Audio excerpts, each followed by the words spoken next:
එක මේ ඔන්ටර්ප්‍රෙනර්ෂිප් ජර්නි එක පටන් ගද්දි මේ දැන් තියෙන ස්මූත් ප්‍රොසෙසස් එක්කමද ඔය කාලේ පටන් ගත්තේ?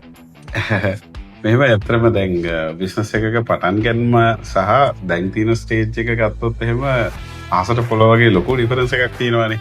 ඉතින් පටන් ගත්තේ ඇත්තටම අපි 4-5 දෙනෙක්ගේ ටීම් එකකින් අපේ ෆුල් ටයිම් ස්ටාෆ් එකේ හිටියේ මම සහ තවත් 4 දෙනෙක්.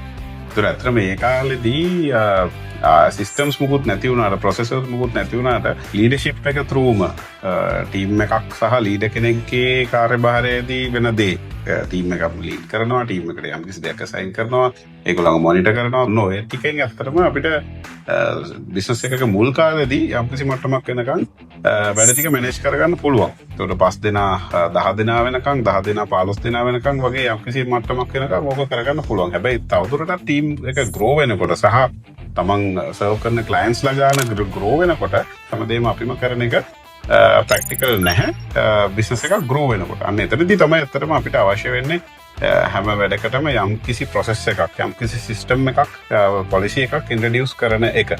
ඒ අපි ඕක කරන පටන් ගත්තේ ඇත්තටම ස්ටාෆ් එක 15-20 වගේ වෙනකොට තමයි ඇත්තටම අපේ සිස්ටම්ස් ටික ඉන්ට්‍රොඩියුස් වුනේ. ඒකෝර මේ වෙනකොට ඇත්තටම අපේ සොෆ්ට්වෙයාර් ඩෙවලොප්මන්ට් ප්‍රොසෙස් එක යනවා. ඊට අදාළ සිස්ටම් එකක් ප්‍රොජෙක්ට් මැනේජ්මන්ට් සිස්ටම් එකක් කරා. ඒතකොට ඒකේ හැම ටාස්ක් එකක්ම ඩොකියුමන්ට් වෙනවා. ඒ හැම ටාස්ක් එකකම ස්ටේටස් අප්ඩේට් වෙනවා. සහ ක්‍රොස් ටීම්ස් අතර ඩෙවලොප්මන්ට් ටීම් එක සහ QA ටීම් එක අතර මේ ටාස්ක් හුමාරු වෙනකොට ඒක ලස්සනට වෙනවා.